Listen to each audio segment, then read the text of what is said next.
Chapter 6. Harold Helps Out. That night I had an uneasy sleep. Strange noises emanated from downstairs. It sounded like toenails clicking back and forth on the floor. It must be Bunnicula making his midnight run, I thought, although I'd never known him to make a sound. And I smelled the funniest odor in the air. Something familiar, though I couldn't place it. As the night progressed, it grew stronger and stronger until finally it tickled my nose and I sneezed myself awake. I jumped off Toby's bed, still sniffling, and headed down the stairs for the living room to find Chester to see if he could smell it too. The odor grew even stronger as I approached the living room. Standing in the doorway was Chester, a strange pendant hanging from his neck. "Whew, Chester," I said, "what are you wearing that awful thing for? It smells." "Of course it smells," he replied. "Here, I made one for you too. Put it on." "Are you kidding? That thing smells like garlic." "It is garlic," Chester stated matter-of-factly. "Why are you wearing garlic?" I asked, thinking that by this time Chester was capable of anything. As we walked into the living room, I tripped on another piece of garlic lying in the doorway. "Careful," said Chester. "Watch your step." I surveyed the room and saw it was strewn with garlic. On the doorways, over the windows, and around Bunnicula's cage, the poor little fellow had buried his nose as far as possible under his blanket. I was about to follow his example and return to Toby's bed to bury my nose under the blankets, when Chester grabbed my tail with his teeth. "You're not leaving this room until you put this on," he grumbled at me. I think that's what he said. I wasn't sure because he had my tail in his mouth. "It's not polite to talk with your mouth full. Chester, drop that tail." Meanwhile, my eyes were beginning to water. "Listen," Chester snapped at me, fortunately letting go of my tail first. "The book said to use garlic." "What book?" I asked. "The Joy of Cooking?" Chester continued. "The Mark of the Vampire says garlic renders vampires immobile." "What does that mean?" "It means they can't go anywhere if there's garlic around." "Well, I've got news for you, Chester. I can't go anywhere either. The smell is killing me." "But you've got to put it on. It says so in the book. If you don't put it on, I'll put it on for you." "Oh, Chester," I said, as my nose suddenly and involuntarily closed. I'd be leaving this room right now." And I did. I was so sick to my stomach from the aroma that I decided to spend the early morning hours outdoors. As dawn approached, it seemed that it would be a peaceful day. The sky was clear, the birds were singing, and I felt contented after my difficult night just to be lying in the grass, feeling the ladybugs crawl up my ears. Suddenly the calm was broken. Strange, piercing screams came from the area of the kitchen. Not again, I thought. What's turned white now? As it happened, it was Chester. There in the sink, lathered with soap, was the feline detective, yelling his head off. Mrs. Monroe was scrubbing him vigorously, and from the sound of her voice was in the middle of a long lecture. I don't know what's gotten into you, Chester. You never played with garlic before. I thought you hated the smell of it, and here you've gotten it all over yourself. Stop wriggling. You'll get soap in your eyes. If you want to chew on something, I'll get you some catnip, but stay out of my herbs. Then she rinsed him off, rubbed him with a towel, and plunked him down in front of the stove to finish drying. Shut the door, he hissed at me. I'm freezing. That silly woman, doesn't she know cats don't get baths? What do you mean? I get baths all the time, I said, closing the door with my back foot. That's because you're too dumb to bathe yourself. Cats always bathe themselves. It's a rule. Everyone knows that. Well, at least it smells nice in here again. I sniffed as I settled down next to Chester by the stove, and it's all toasty warm here in the kitchen. Sure, it smells nice again, he said, but now the house isn't safe anymore. What do you mean? I asked, getting closer. I mean, it worked last night. The garlic worked. No more vegetables turned white, did they? No, but that means Bunnicula didn't get out of his cage last night. Maybe he was just tired, I said. Or maybe he was full. Don't be ridiculous, he replied. It was the garlic. He couldn't leave his cage. But tonight he'll be free to roam again, and I gotta find a way to stop him that isn't smelly.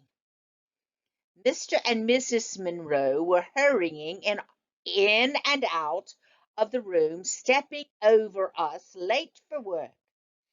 Mrs. Monroe yelled up to Toby, "Don't forget to take the steak out of the freezer when you get home today, Toby, and leave it on the table to defrost. At this time, remember to put a plate under it."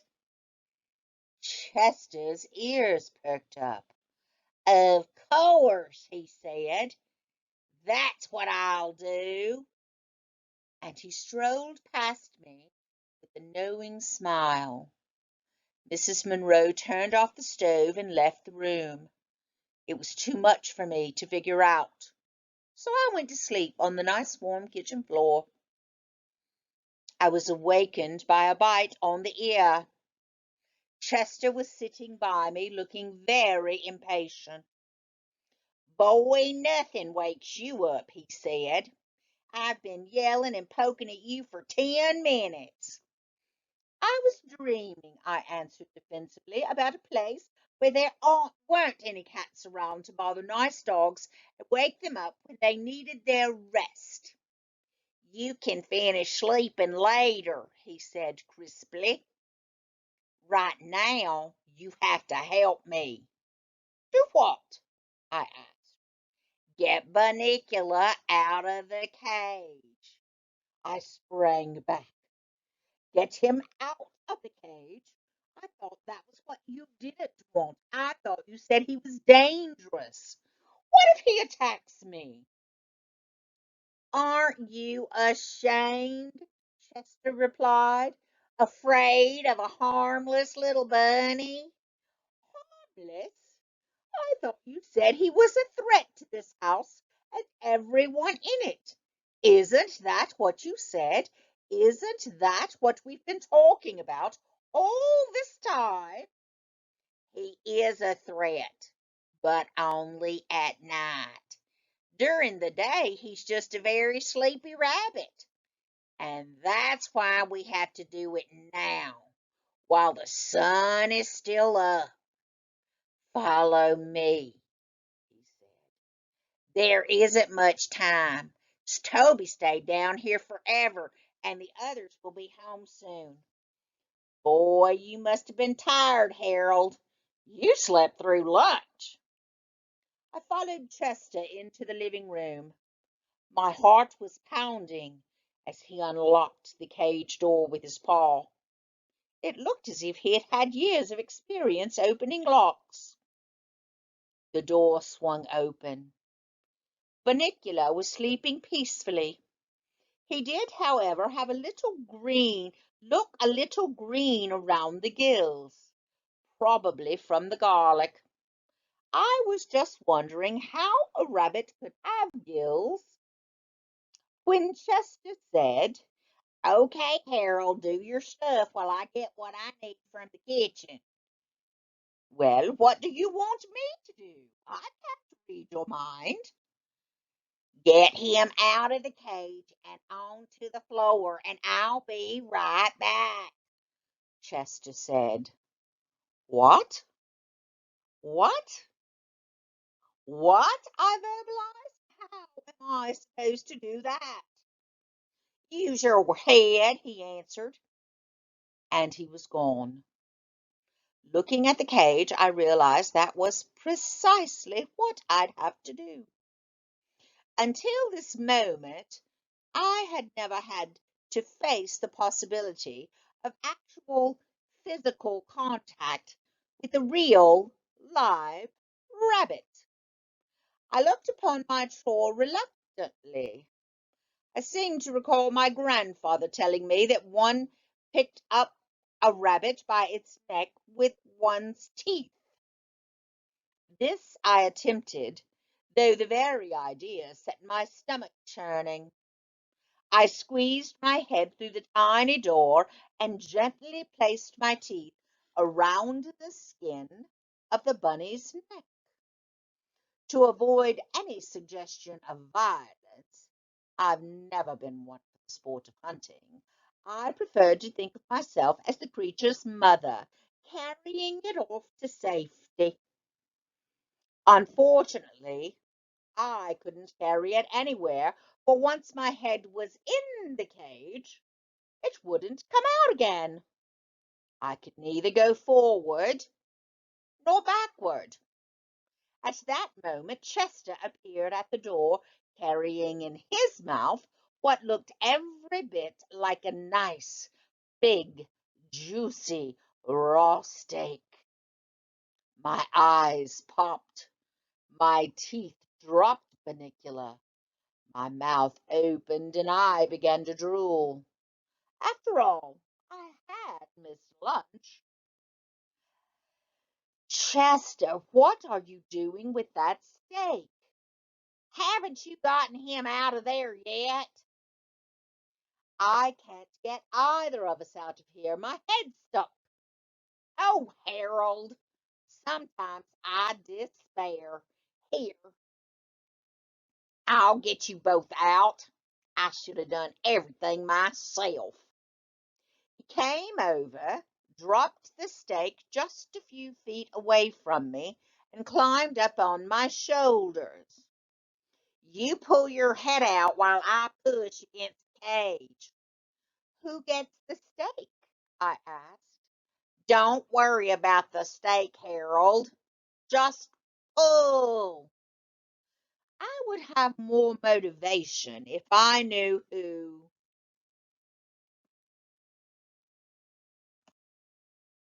is to get the steak. Chester ignored me. I pulled, he pushed. I felt something go boop. We all fell in a jumble. Chester, the cage, Bunnicula, and me. When I looked around, Bunnicula was lying next to me, still sound asleep.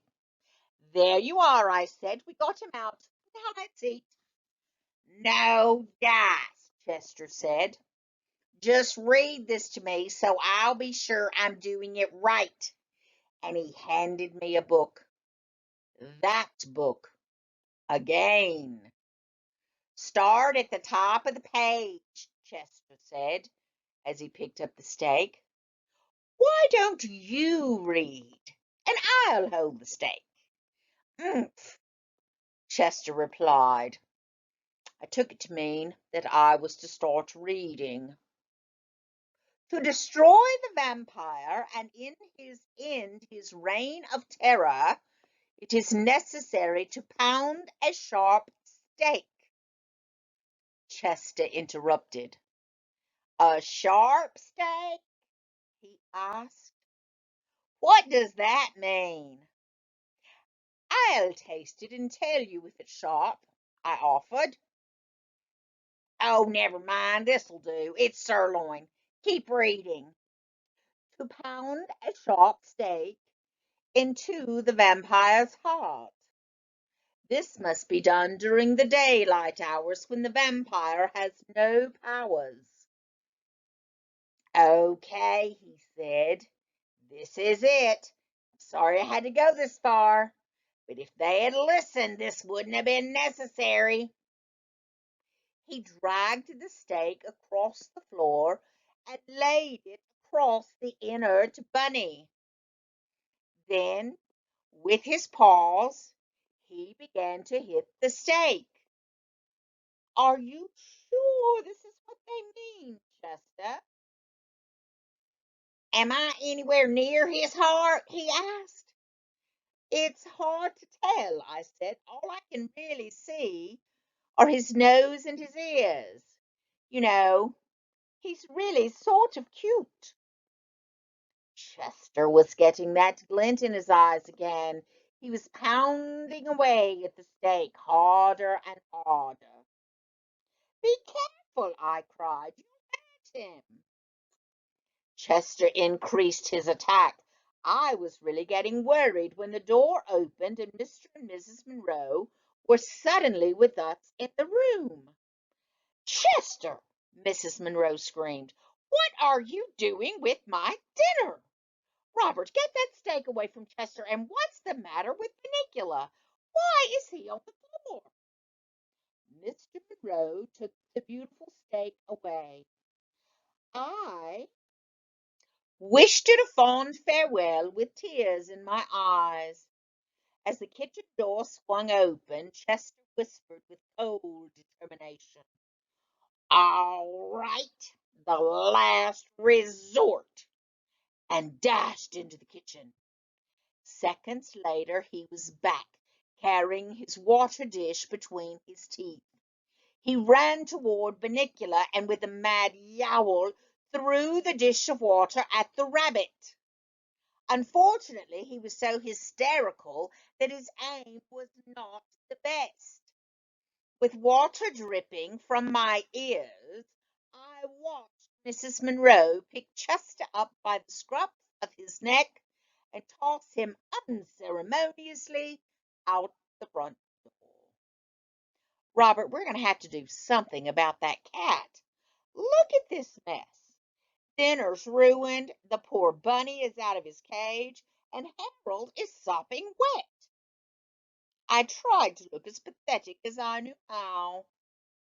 "Aw, poor Harold," Mrs. Monroe cooed as she dried me off.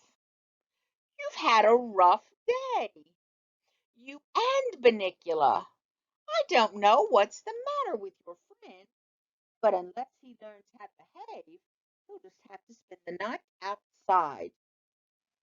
Mr. Monroe, meanwhile, had restored Bunnicula to his cage and the cage to the window sill. I couldn't believe it when I saw that Bunnicula was still asleep. "And," Mr. Monroe said, "the steak is ruined. Why don't we let Harold have it? He deserves a treat anyway, don't you, old boy?" I panted appropriately. After my delicious dinner, I turned my attention to the book still lying open on the floor. Another method of destroying the vampire is to immerse the body in water.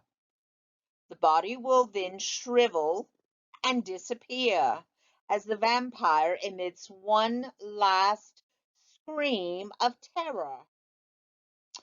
Whew, I thought. So that's what he was trying to do. Thank goodness he missed. I had no regrets about missing a scene like that. Poor Bunnicula. I looked over toward the cage. There on the other side of the window was a pathetic tabby face looking in. His little nose was pressed against the window. I couldn't hear him, but from the movement of his lips I could see he was very unhappy. Poor Chester. As for me, Mrs. Monroe spent the evening petting me, and the family chatted with me all night long. And of course I'd had my yummy steak dinner, so it wasn't such a bad day after all, except that now my steak was all gone. Poor